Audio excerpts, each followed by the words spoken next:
বৈঠক ডাকতে হচ্ছে, বাইরে ডাকতে হচ্ছে, একটা কথা বলতে, একটা সৌজন্য কথা বলতে কি? এই তো আমরা শুনছি ওনাদের নেতারা এত সৌজন্যের কথা বলছেন, সৌজন্যের একেবারে পুরো মেলা বসিয়ে দিয়েছেন। তাহলে সব থেকে বিরোধী দলনেতা যিনি, তিনি 1 মিনিট কথা বলতে পারবেন না? সৌজন্যের গল্প শোনাচ্ছেন।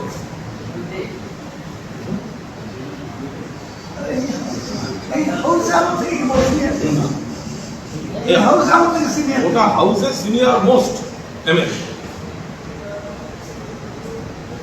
আমাদের পরিষ্কার কথা, বিরোধী দলনেতার স্বীকৃতি, বিরোধী দলনেতার ঘর, বিরোধী পক্ষের ঘর, সেটা কবে দেবেন সেটা বলুন।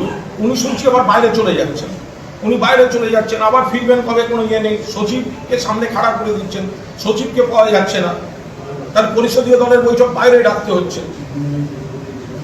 এবার কথা বলতে এসছেন এত সিনিয়র একজন, কথা বলতে কি হয়? কথা বলবো, চলে যাবো, কি আছে?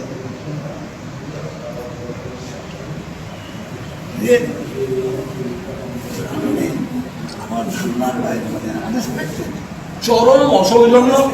যে সৌজন্যের কথা সরকার পক্ষ বলছেন তার সঙ্গে এই আচরণের কোনো সম্পর্ক নেই। এক তো বিরোধীদের ঘর দেওয়া হচ্ছে না, বিরোধী দলনেতাকে স্বীকৃতি দেওয়া হচ্ছে না। 2 নম্বর হচ্ছে পরিষ্কার কথা, কথা বলতে এসছে, আরে কথা বলবে না কেন মানুষ? শোনা মুশকিল।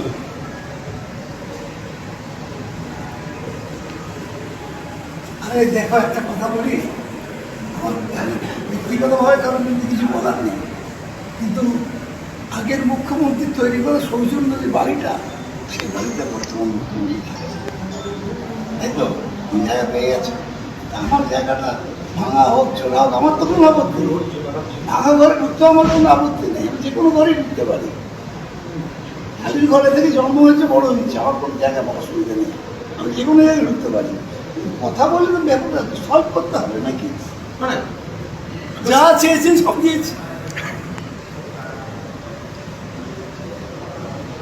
উনি শ্রদ্ধেয় স্পিকার স্যার, রেসপেক্টেড স্পিকার, তার সঙ্গে একটা ডিসকাশন হবে না যে কেন আটকে রেখেছেন, কেন দিচ্ছেন না? সেখানে যদি বিরোধী দলনেতা কথা বলতে চান, কথা বলবেন না কেন?